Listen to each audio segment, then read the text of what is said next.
In a year of political debate where politicians battle like gladiators and media flaws and biases become issues,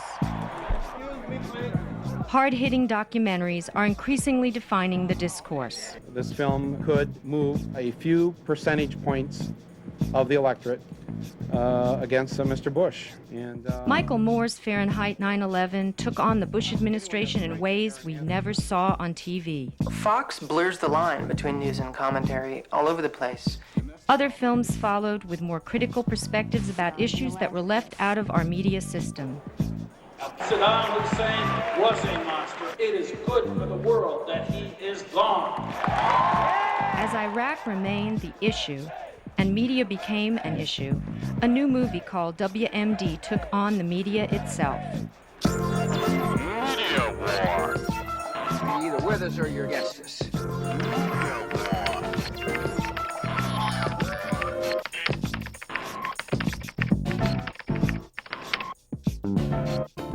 Have you ever seen coverage as horrific as the coverage we saw during the war in Iraq? The same point of view over and over again.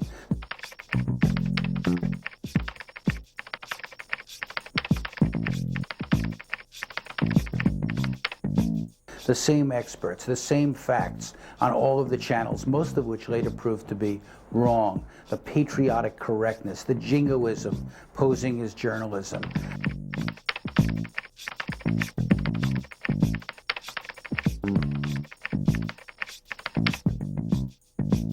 I joined the media to showcase the problems of the world. I worked at CNN, I worked at ABC News, I worked in radio, I worked in print. And then I came to see that the media was one of the problems of the world, but an unexamined one, that many people didn't talk about media issues when they talked about political issues, even though we live in a mediocracy, where the media often shapes the discourse, decides what to cover, what not to cover, who to include, who not to include. If you want to know why the war was packaged and reported the way it was, you have to know something about our American media system. It's a system dominated by just a handful of companies, and they're all around me here in the chaos of Times Square. All the big brands. WMD may be one person's take on the war, but you know, I've spoken to so many journalists in making it, people who were there, who were in Iraq, who shared, you know, the confidences with me, who offered information to me. I made it a conscientious effort to find out what was really going on there. And, you know, I was shocked at how much I didn't know, even though I'm a media watcher, even though I'm following these events every day. And if I don't know about it, and that's my job to know about it, I'm sure that a lot of people who watch television news more casually don't know about it as well. That's why it's important to show what was really going on, to go behind the scenes, to go into the shadows, into the newsrooms, into the minds of journalists, and share this with the American public, because we have to hold the media accountable. We have to hold the media to the standards of honesty and ethical conduct that it wants to hold other institutions to. WMD, I hope, will play a role in that.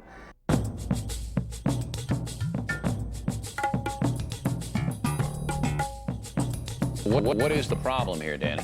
Danny? So what's the problem here?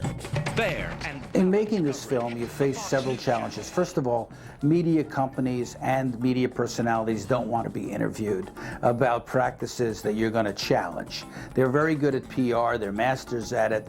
They don't want to get into confrontations with critics. They don't want to even recognize the existence of criticism. So the first thing is, how do you get access to the media system, and how can you talk with journalists about things when they're themselves living in fear that they could be fired for saying the wrong thing or doing the wrong thing?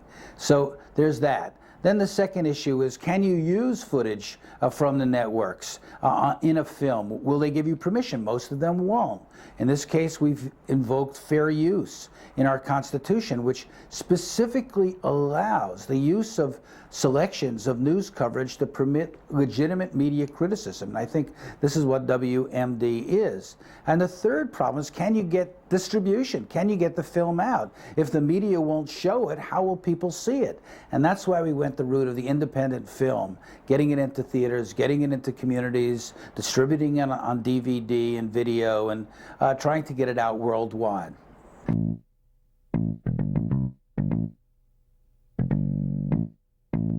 If you're the guy holding that microphone and that thing happened behind you, that's what you're known for. Over there, you can't see it around the edge of this building. You're not known for careful research, for, you know, it's the face. It's all about the face. And where that face is the measure of who you are. So they were looking to get... You know, the TV news business started with a mandate to inform the American people, and people like Walter Cronkite and others took great pride, you know, in the content of news presentation. I may have been critical of what they were doing, but at least they were real journalists, and they believed in journalism, they believed in fairness, they believed in accuracy. What's happening is that show business has swallowed news business, with all the big corporate mergers, with all of the bottom line concerns and market-driven programming and packaging and the like.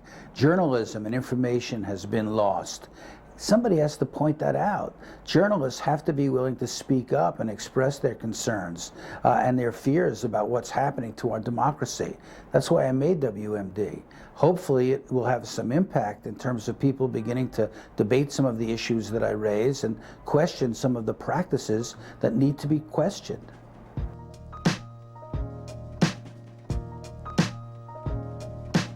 The networks worked overtime to produce so-called video enhancement elements, like graphics, promos, and special music. I want you to know Eyewitness News is there. We're working on the front line, overseas. They were preparing for what they called news immersion.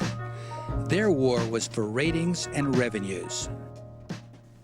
Have you ever seen coverage like the coverage we saw during the Iraq War? It felt to me like the state-run media in the totalitarian systems that we always opposed. It was a government line down the line, the same experts, the same point of view, the same facts, over and over again, the same kind of enhanced presentation, showdown with Saddam, and all the rest of it.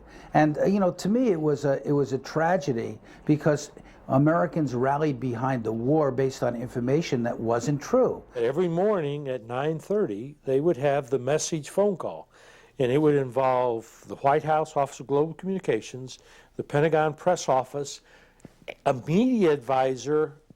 I very intentionally did not attack any individuals really by name. I also tried where I could to get access to people I disagreed with and give them a say in the film. People like Tory Clark, the media chief at the Pentagon. People like Greg, you know, who's a reporter for, you know, Fox News and the Fox News channel. The top Fox News executive, John Moody, refused to be interviewed, but another journalist was interviewed, and I give him his say, you know, in the film. I hope that journalists will recognize that this is a serious effort at trying to examine the coverage of the war, not just in the run-up to the war, but the coverage of the war itself. And hopefully we can learn some lessons from this and improve, you know, our coverage and begin to become more critical, more aware of the impact that media has, more open to diverse sources, willing to learn from our colleagues in other countries. That's what I'm hoping will come out of this.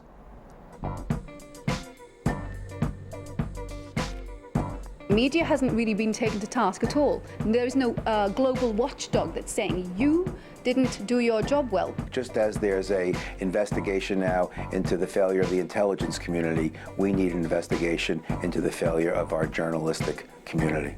You know, WMD is a call to action.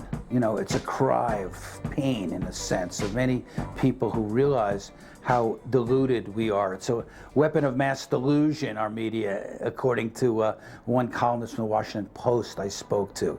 I'm hoping that this film will spark the kind of debate we need in journalism and in our society about the role of the media. It's not the job of the media to sell the war. It's the job to tell about the war, to challenge the government, to question the government, to do in-depth investigative reporting, to subject the claims of government agencies to, you know, real examination by talking to other experts, by watching programming from other countries, to get at stories that are not being shown.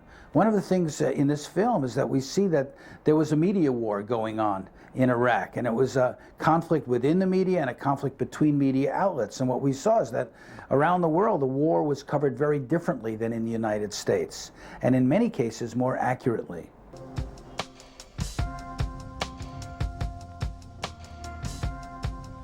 There have been a number of studies of misperceptions by viewers that many Americans believe that there was an Al-Qaeda Iraq connection, that many Americans believe that there were Iraqi hijackers attacking the World Trade Center.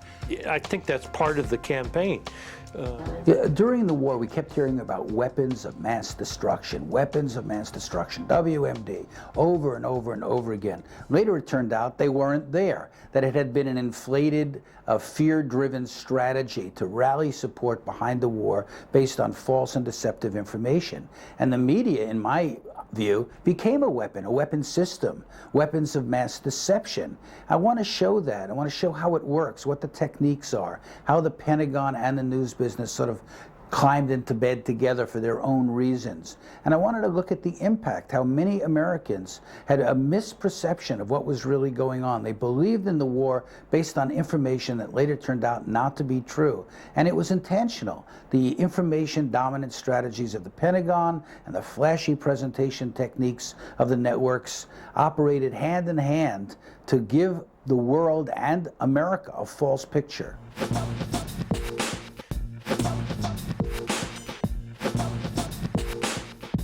Every day there was live coverage from the Pentagon's high-tech media center in Doha, built by a Hollywood set designer. Well, you know, in its report on why there were intelligence failures, if there were intelligence failures, the U.S. Senate indicted what they called groupthink, a tendency by all the intelligence agencies to think alike, conformity, a uniformity of perspective. I feel the same critique could be applied to the media itself. In fact, Wolf Blitzer was asked about this by Jon Stewart, on the Comedy Channel. He said, was it retardation or was it groupthink? And Wolf Blitzer said groupthink. And I think some people in the media, when asked about it, when forced to think about it, do acknowledge the flaws. The New York Times acknowledged theirs. The Washington Post acknowledged theirs. But the television networks have not really done a self-examination, have not made a commitment to their viewers not to be used this way by the administration. I think it's a shameful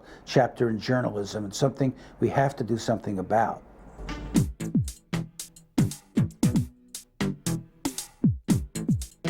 Like many documentaries, WMD has played at film festivals nationwide and worldwide. Weapons of Mass Deception is probably the most prominent film being shown this weekend, but winning some prizes and lots of audience acclaim. You know why we came here and fought? We came here and fought before all the beautiful ladies back home and a nice... When we've screened WMD in film festivals and other venues, people say, gee, I didn't know that. I didn't know what was going on behind the scenes inside the media. I didn't know that CNN was reporting one type of news for America and one type for the rest of the world. I didn't know that the Pentagon was managing media outlets in many ways. I didn't understand what was really going on. Well, hopefully WMD will help explain the truth behind the fog of war.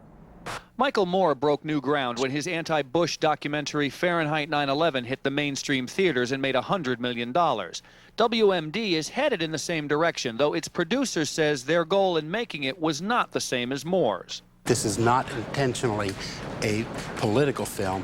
This is a film about one of the largest institutions in our country, and that is journalism, and how it has evolved from what it used to be into what it is now and what it may well soon be. It has also been shown in Europe and Brazil. Documentário chamado WMD, Weapons of Mass Deception. Hope is that we can get the public at large to get involved in raising the issues raised in this film. We've set up a WMD army, is what we're calling it. It's sort of an activist campaign to get people involved. Our website, WMDthefilm.com, has a lot of tools that people can use, from flash animations to press kits to posters to banners for websites, etc., and so forth. My hope is that we can get involved in this issue and make a difference in trying to make change in the media and in America. Tick-tock, it's time for a shock. Are you bored? It's time to get awed. ABC, NBC, CBS, CNN, Fox News, breaking news. Faking news, the media war. It's time to get sore. This is some kind of bizarre reality TV show. How to keep your sanity while keeping up with the war. I worked at ABC News, worked at CNN. To see so many people, colleagues, if you will, acting as a megaphone for the military and for the administration, and unconscious of the effect they're having. Thank you, sir. Thank you, sir. There was never a question raised in the mainstream media about why we should really be going to war, only when we were going to go to war. The Pentagon also controls the timing of bad news, the heavy-handed way of managing the message. Media war. Managing the message.